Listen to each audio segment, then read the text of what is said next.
Hey, everybody, welcome to the next episode of Stronghold Floors podcast. Hi, Mike. Mike, today we've got something a little bit different in store, don't we? We do. We have a set of 8 questions, and these questions are based off of your experience, your 20 plus years experience in the industry of helping people find the right contractor. A lot of times, Stronghold Floors has been the right contractor. Sometimes, it's ended up being somebody else. But these 8 questions are towards the customer that's out there who's trying to evaluate different options and doesn't even have a framework to kind of go by. And we want to dive right into it. And I'm just going to ask you the questions, and we want to get your response and just kind of make this a lightning round type of interaction, because we really want to give people some tools in the form of these 8 questions to really evaluate in a way that's helpful to them. And I know it may seem a little bit self-serving that we're the ones putting the questions forward, but it's been my experience where these aren't questions that actually specifically serve us in any sort of way, but it is really geared towards kind of objectively, right? Evaluating a good option. And, not just for flooring contractors, but, this is kind of like how do you select a good contractor in general? So I think it's going to be really helpful, and I want to jump right in. Are you ready, Mike? Let's do it. Okay, so the first question is kind of like starting doing our search online. And the specific question is, when homeowners start their search online, what should they look for in a contractor's website, social media? Okay. And in your experience, what red flags are there that a company may not be stable or they may be unreliable? Okay. Well, I think the short answer is it really, you got to make sure that the results you're getting in your web search are local people. It's not some trap. So, look to see that they have physical presence near you.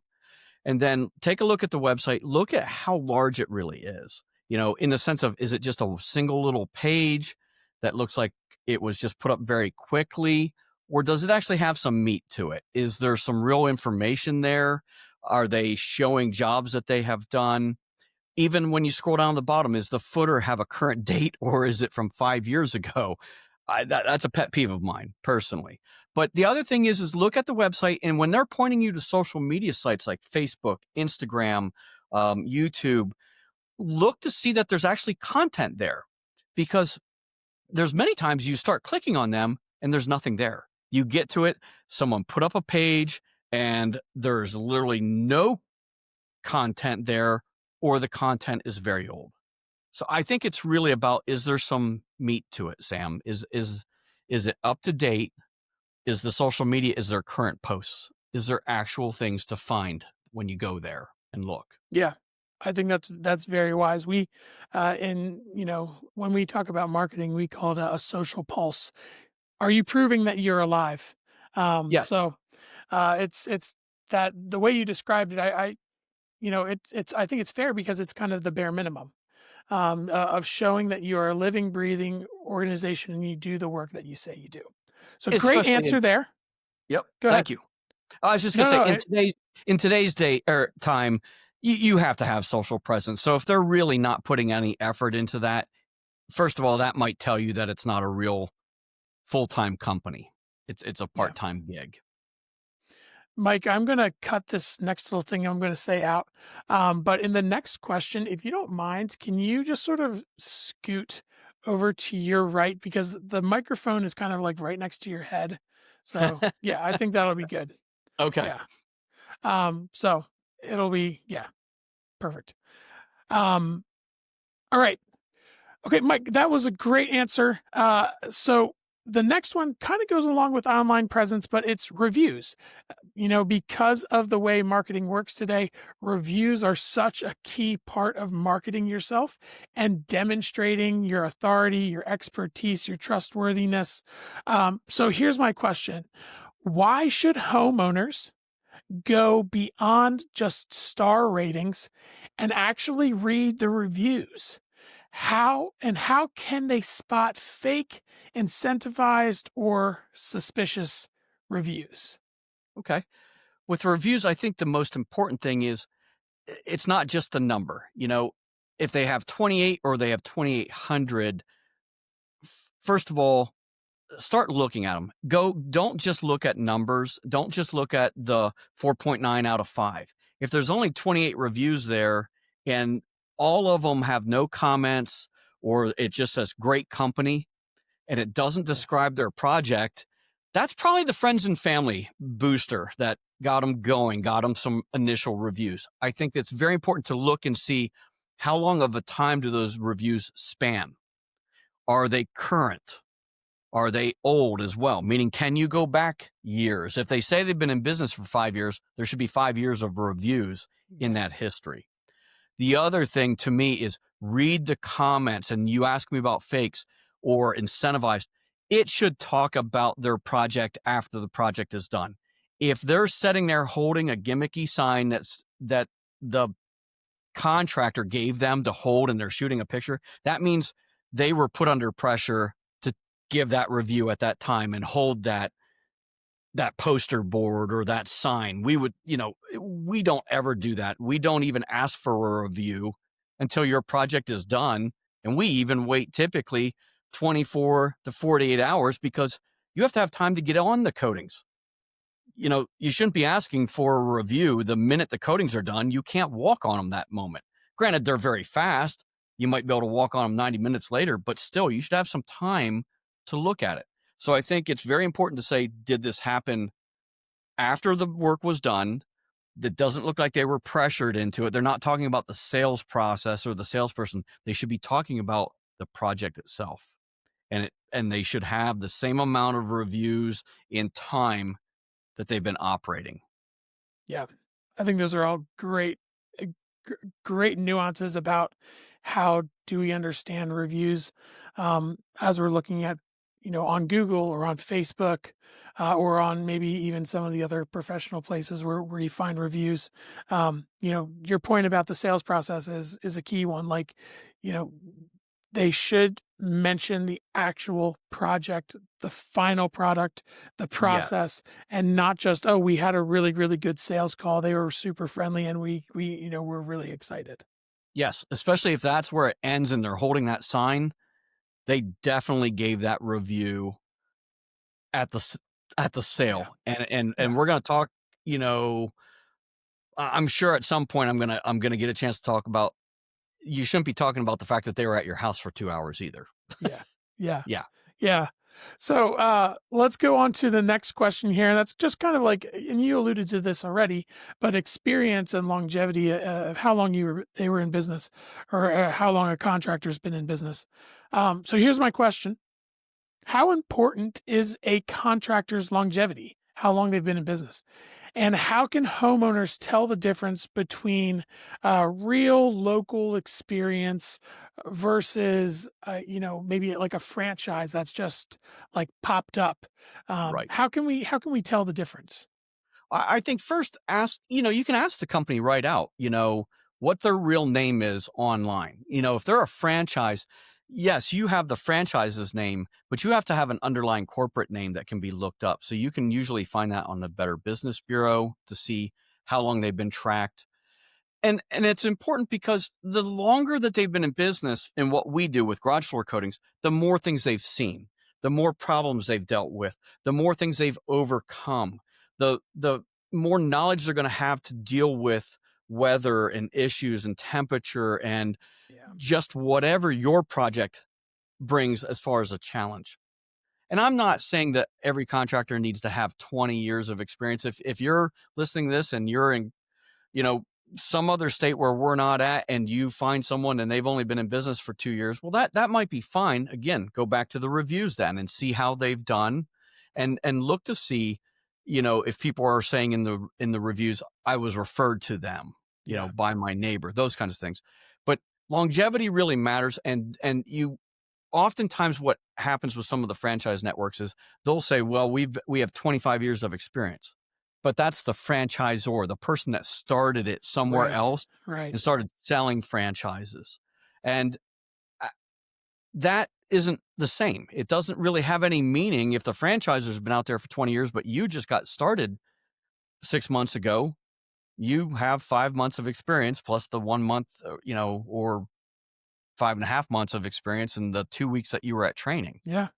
And And it's really important, Sam, because today, a lot of these franchises, they only go out and get 3-4 days of training, where were trained. If you put it cumulatively together by all the different manufacturers and people we've dealt with, we have months and months of just that, not just the on the job training.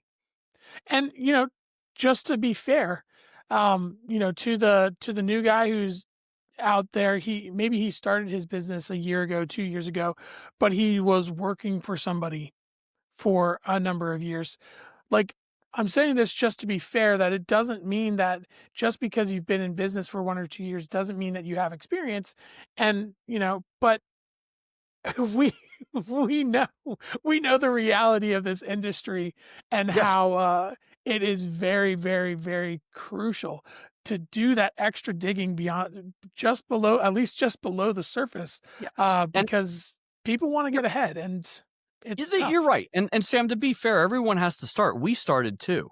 I Yeah. had the great fortune of, in my first 6 months, I hired a gentleman to be my operations manager and teach my other installers more, who had already 15 plus years of experience.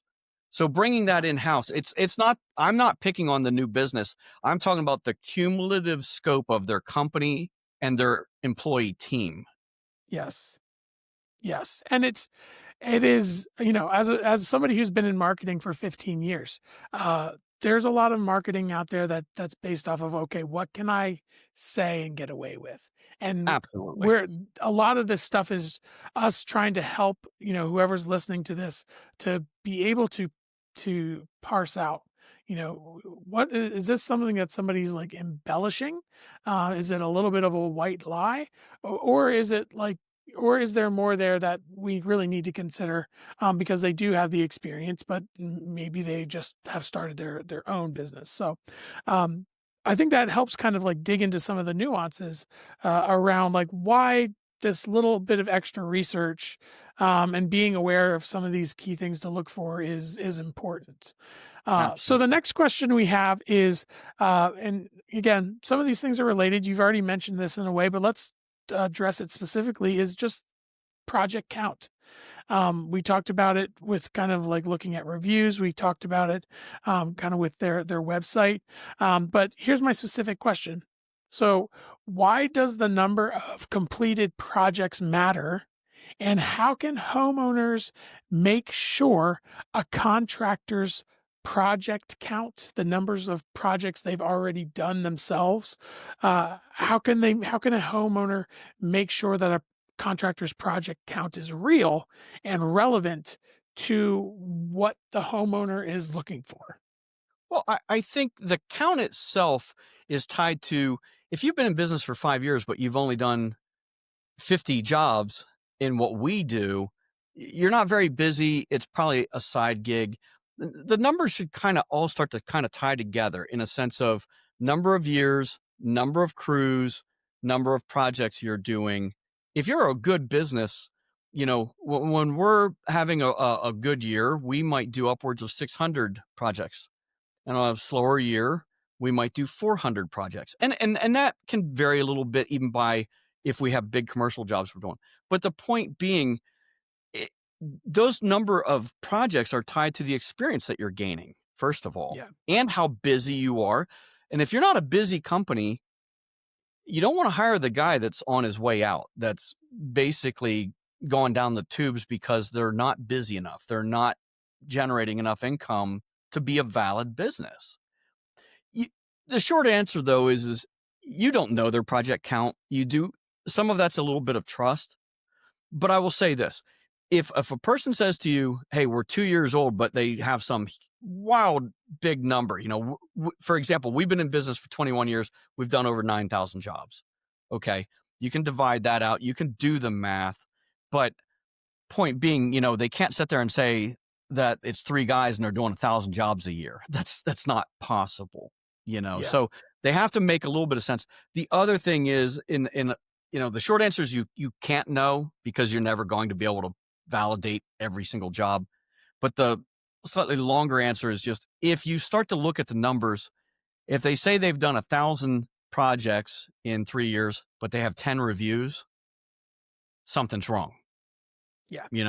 Playing back to the other things we talked about, if their online presence is still one page, but they're telling you they've done thousands of projects and they have no project profile, Yeah. these things aren't working together. Yeah. Yeah. All Yeah. the puzzle pieces aren't falling into place. So I I, know I it's think hard as a business owner to get your marketing stuff done, but yeah, that math doesn't add up. exactly at a certain point, you might not be the greatest not marketing company doing marketing for Yeah. themselves or working with professionals. But at some point, some of this stuff should connect together a Yeah. little bit. The numbers should So jive. yeah. So I'm going to move us on to the next question, just because I this is one of my favorites, and it's about pricing, which is weird because most people don't like to talk about pricing. Um, but here's my question. This is about, you know, how do you evaluate somebody's pricing, and what does that say about them as a business? So why is transparent and upfront pricing so crucial in this industry? And what should homeowners think if a contractor refuses to provide a clear estimate without, some sort of long, drawn out sales pitch where they Right. require both you and your spouse to be in the room at the same time, etc.? And give Yeah. us a rundown of what's a good expectation for how pricing should be handled when homeowners are looking. The reality is, Sam, we're not designing a kitchen where you've got to start and figure out every single thing you want to do. Garage floor coatings coat the garage floor. If you have a Yeah. 2-car garage and it's 20 feet by 20 feet, it's 400 square feet. And if they can't give you an estimate over the phone, they either can't do math or they don't have a set pricing. And I don't mean that to be flippant in any way, but the reality is, if they won't give you a price based on 400 square feet, they want to get there, get into your Yeah. home. And this is Yeah. where the time of, the sales call really plays into it. It doesn't take 2 hours to meet with you, look at your garage floor and give you a price. Our Right. average sales call is 25 minutes. And that is to show up, measure it, describe to you what we do, show you samples, let you pick out a color. We walk out, we punch in the number, we send you a quote. There's not that many factors. Yes, the concrete might be damaged. It might require some repairs. But if they can't answer over the phone, if you sat there and said, hey, Mike, I have a 20 by 25 square foot garage. It's 500 square feet. My concrete was just poured last year. Then why can't I just sit there and say it's X number Right. of dollars per square foot? The reality is they want to get in your home. They're going to start high. I call it price pointing. Some people have different words for it, but the reality is they're looking to see how far they can push you and grind you Right. down.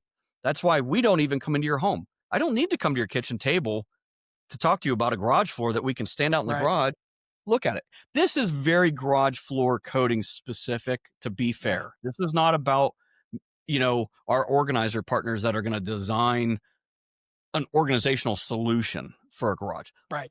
Garage Right. floor coating is very straightforward. There's concrete to be coated. It needs prepped. It might need repairs, and then you do the coatings. That's it. It's not Yeah. that. This isn't rocket science. There's not that many variables involved. So that's why if you call us up and you say, how much is it? We're going to give you an estimate over the phone. That's without Yeah. seeing your project. That's what they should be able to do. If they can't do that, you have to ask them why. Because if they Right. have to come, you can. My next question would be then, okay, why can't you? Why can't you tell me that? I called a fencing guy and he just said, what style of fence do you want? And how many linear feet are you talking? And he gave me a ballpark. Yeah. Because, yes, there's variables, but it's a certain linear amount of feet of fencing. We're the same way. There's only Yeah. so much concrete to be coated. if somebody needs to come into your house, there is psychological sales stuff that's happening. I've seen Yes. it in not just here.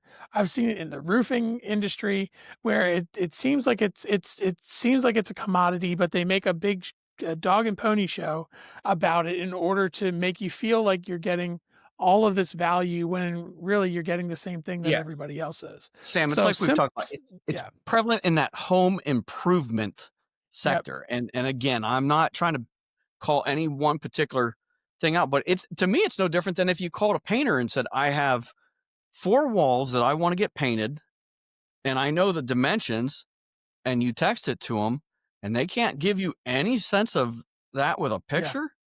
Uh, yeah, well, there's only so much to uh, paint. You know, yeah, so yeah, I don't mean to oversimplify what we do, but at the same time, don't overcomplicate it either. right.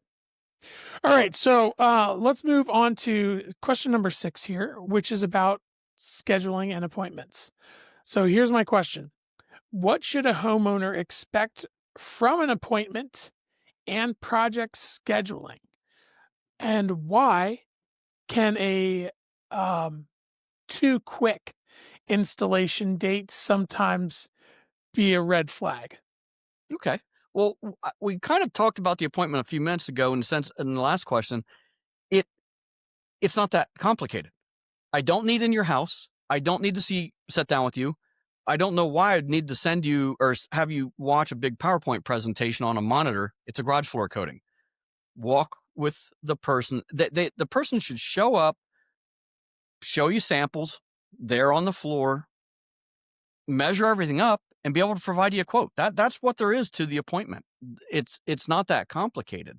When it comes to scheduling, I think you got to look at it like any other good company. They're going to have a bit of a backlog. Yeah, If the person sits there and says, I can start tomorrow, one, their pricing, they're just going to get whatever they can from you because that's the only job they've got on the schedule. You know, I'm not saying sometimes we can't fit people in last minute, especially if it's, hey, I didn't reach out to you guys. We're moving in 2 weeks from now, and this is my date. Can you get me in before then? But if a person scheduling can put you in that week or the next week, you probably need to do a little digging and go back to yeah. that longevity. Uh, see if there's someone that you can call that just used them, but also used them 6 months ago or a year ago. Well, So and you you know have what, that validity. that red flag of a contractor being able to fit you in too quickly or having too many open date options like in the near future, maybe that's we can sort of say that that's kind of like a starter red flag, maybe a way to open up the conversation when you're talking to somebody and you say, hey, when could you fit us in, and they say, well, we could come in 2 days from now. Maybe that's kind of like that starter red flag to start asking some of these other questions around, like, well, so how many jobs do you typically do, like, in a month, or how many projects have you, how busy are you, like those types of things. So I'm just wondering if that could Honestly, just kind of be Sam, like a beginning red flag. I think that flag, and I think most of the things that we've talked about, you should be asking before they come out. Don't give them the opportunity to Yeah. get into your kitchen and wear you down. Ask some of these questions up front. I mean, typically when people call us, they do ask that. They say, hey, how much is it going to cost? Because the 2 things they want to know is, or 3 things. What do you do? How much does it cost? And when can you do it? And honestly, if you can't answer them as a garage floor coatings contractor on the initial phone call, I almost want to say shame on you, Yeah. because there's really no reason you shouldn't be able to do that. Well, let's move on. I think that's a really good starting point for people. I think that's good to note, to do your research before you even contact them. But here's another one, and you can typically find the answers to this or some information about this usually on their website. But this is about building like partnerships that the flooring contractors have with other builders. So what does it say about a coatings company if respected home builders in your area are using them to uh, coat garage floors or whatever in these new homes and these new communities that are, it seems like they're going up everywhere. So for these new communities and these home builders that are out there, that are using these, epoxy garage floor coating companies, why should we be looking for those partnerships on an epoxy floor coating contractor's website? The short answer to that is it's trust. Builders have subcontractors they trust. And if well-known builders, well-respected builders are using a particular garage floor coatings company, it's because they trust them, which means then they're doing good work, which means then they're back to the pricing. They're probably not playing Yeah. games with pricing. It's very straightforward. The other thing too is it's not just that builders use you, it's if they've used you consistently for Yeah. years.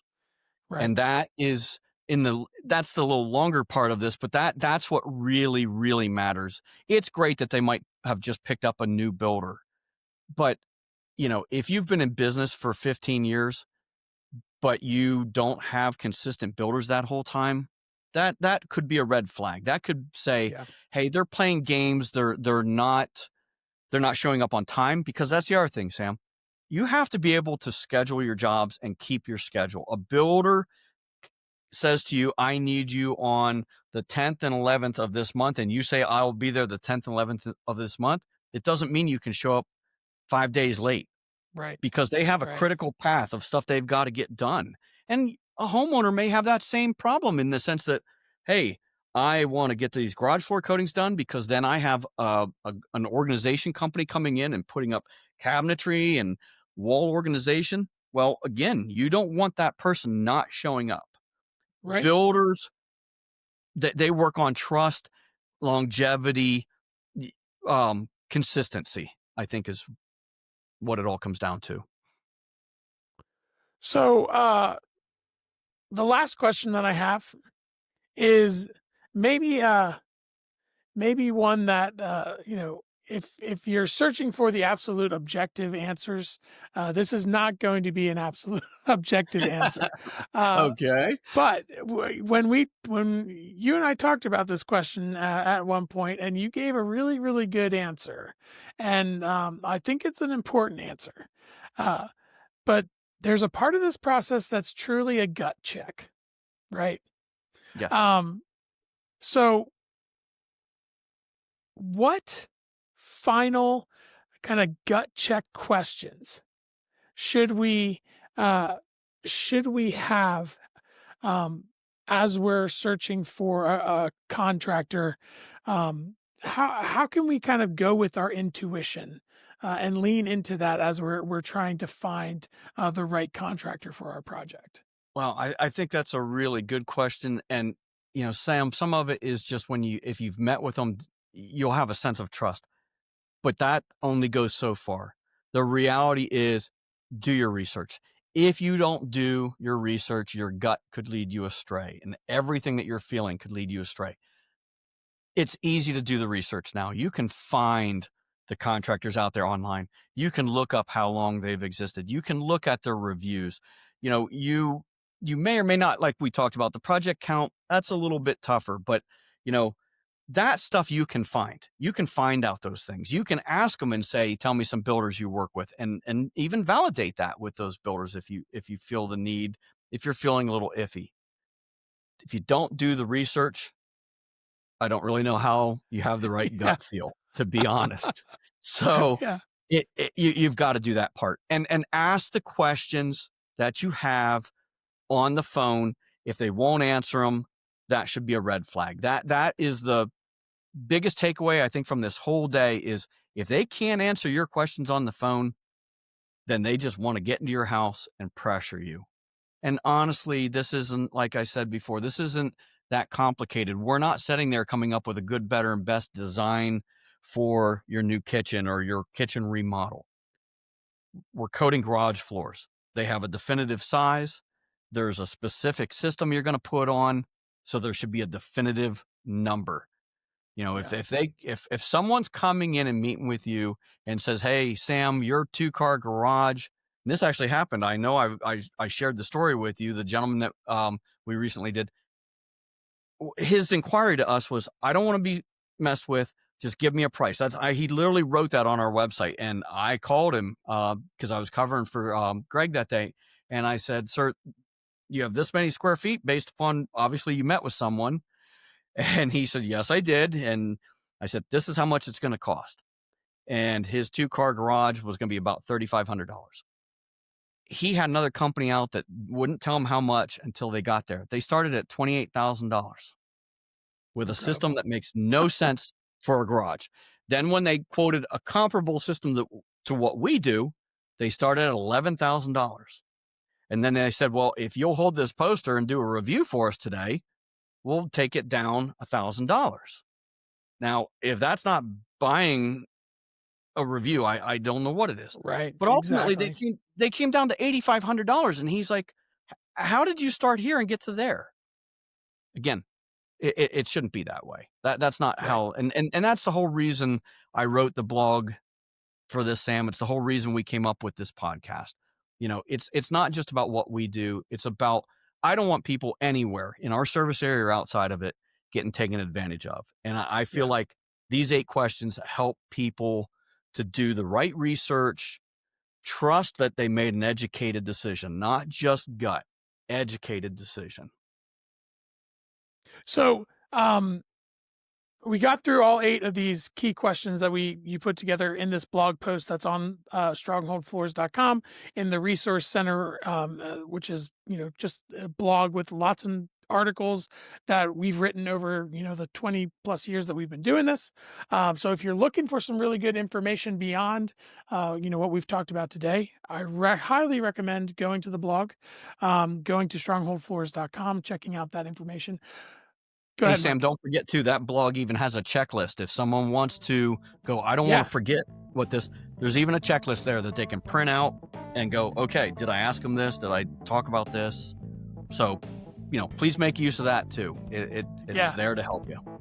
That's perfect. And it's a great segue to how I want to end this. Mike, I know that this is going to be valuable information for people. Stronghold Floors has been doing this for over 21 years at this point, specifically in the garage floor coating space, not like all over, yes, we do basements, we do all sorts of things, but specifically in the garage floor space, we've been doing it for over 21 years. Our website reflects it. Our social media reflects it.